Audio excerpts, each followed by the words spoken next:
Do you want the tasty fast food of gamebooks? Then look no further than iHORROR Werewolf Hunter.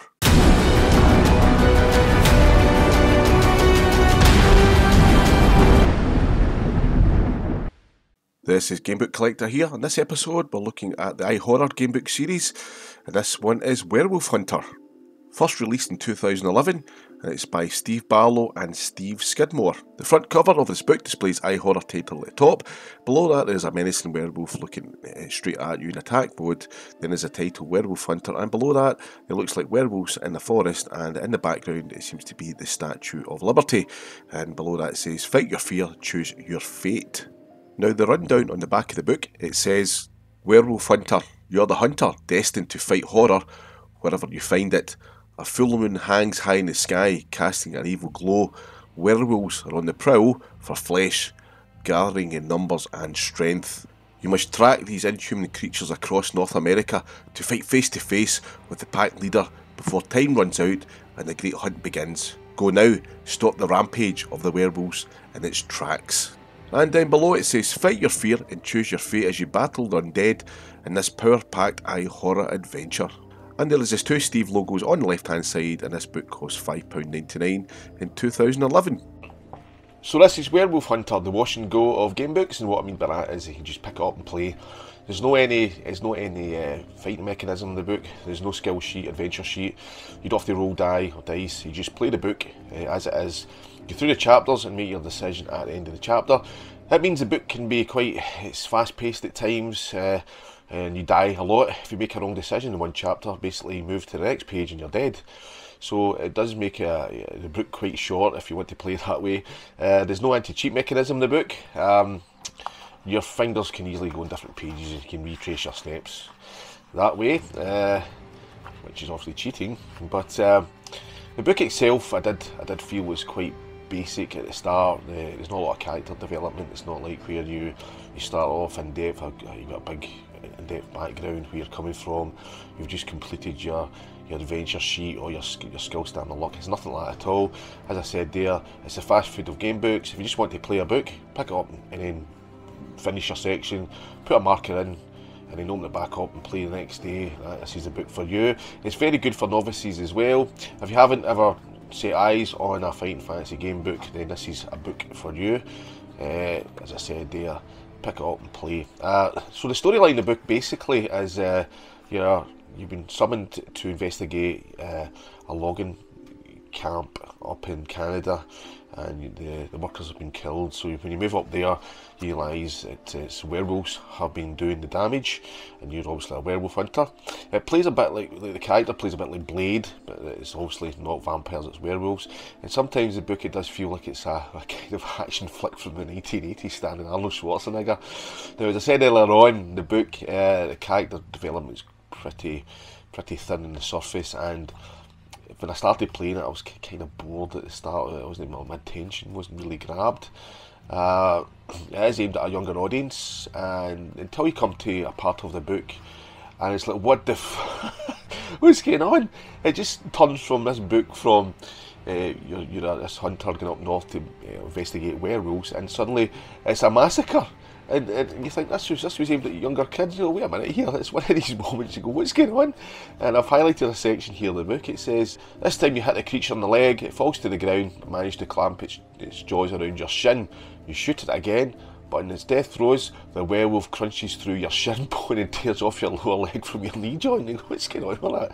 It's just a bloodfest, a massacre. There's a bit later on in the book as well. It's this bit here I've highlighted. You can see the werewolf there, and it says, 72, the old werewolf rips out your insides, and that is your entrails hanging out its mouth. And it does say here, feeding time. You look up in horror, the old man is transforming before your eyes into a werewolf. In an instant, it pounces and its great teeth nuzzle into your belly. You cry out in agony as it snaps its jaws back with your entrails hanging out of its nightmare mouth. Now, what's going on with that? That's just, I thought this isn't aimed at kids. This is just a gore fest. I was totally surprised by that.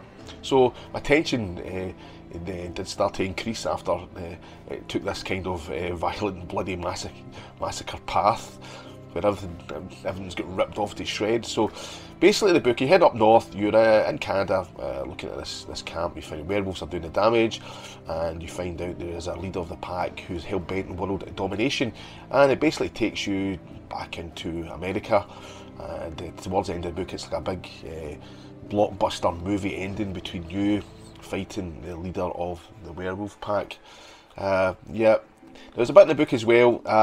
Some of the gadgets you've got. There is these lenses you wear, the silver lenses, and it allows you to see werewolves who are walking about in human form. It allows you to see them as werewolves walking about. Now, this obviously, I think, takes its idea from the film They Live, where the Roddy Piper's character puts on sunglasses and you can see aliens in plain sight who are masquerading as humans. So this, obviously, I think would take the inspiration from that. There's a bit here where you're in a restaurant, if I can find it. Yep, and the waitress is walking about, and you can see her there. She's actually walking about in human form, but as soon as you slip your lenses in, you can see her walking about as a werewolf. Now, the artwork in the book, it's okay. It's it kind of resembles, maybe slightly better than the artwork in let me think, maybe Starship Traveller, maybe, but slightly better. It's not amazing. Now, the artist is Paul Davidson, and that's, but I mean, it's not amazing. It's not like Ian McKay, etc. Russ Nicholson. It's pretty decent for the type of book. Now, this book here, I paid $5.99 for it, and it said it was unmarked. Now, you have the author's signatures on the front page, which is really nice to have, by Steve Ballard and Steve Skidmore, and it says for Ryan, so that isn't really accurate by the seller. When it said it hadn't any marks in it, so it has the front, inside the front cover you have signatures there. I mean, if you're paying, go back to Fighting Fantasy, Gamebook's 51 to 59, which is hundreds of pounds, and you're paying the money for these books, and it's saying they're excellent condition, they're unmarked, and you find these markings in the pages and writing, that's just lies. Now, I've had a few books before where I've bought them and stated the pages were unmarked, in very good condition. I opened the book up, and lo and behold, on the adventure sheet, the pencil marks have been rubbed out, so that's basically lies by the seller. You need to declare that when you're selling these books. So I was getting a wee bit off track there, but go back to the artwork in the book. Yeah, it's pretty decent. The positioning of the creatures as well, for example, this werewolf coming towards you with its claws, like coming out the page, is very reminiscent of House of Hell, the zombie. Also this one, right in your face, close up, POV view of the werewolf waitress with a large knife, who's just transformed. So the position of some of the characters the artwork's pretty good. The front cover is quite inviting. You get the werewolf at the top there, obviously, and the werewolf hunter and the Statue of Liberty in the background. I'm not sure if the artist who done the internal artwork, who was Paul Davidson, done the external artwork as well. You better watch out unless you want to die. Victoria Boatwright wrote a comment there. Inside illustrations and the two Steve logos by Paul Davidson. Alright, okay. It's cover art by Adam Willis. So Adam Willis is the external artist in this book.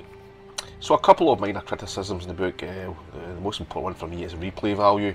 I think once you've played this book, that's it, really done and dusted. You could probably play it again in a few years' time, but I think one time play is probably enough. It's easy to retrace your steps, you don't have to map anything. As soon as you make a decision that's wrong, you're dead, you can just go back to where you were before. I said there's no anti-cheat mechanism in the book, so it makes it fairly straightforward to play through, and which makes it excellent for newbies and novices to get into the world of role-playing game books. Also, there's 3 other titles in the series. Your Vampire Hunter, Demon Hunter and Zombie Hunter, so I'm looking forward to playing through the ones as well, to see if it's kind of the same format as this one. I anticipate it will be. So that's my rundown of Werewolf Hunter, iHORROR Gamebook by Steve Barlow and Steve Skidmore. Great book for novices, great book for first timers who's just entered the world of role-playing game books. It's just wash and go, pick it up, play it, put it back down, simple as that. So if you like the content in this video, please consider subscribing to the channel and also giving this video a massive thumbs up. I really appreciate it. And I'll see you again in the next episode of Gamebook Collector. Thanks again for watching.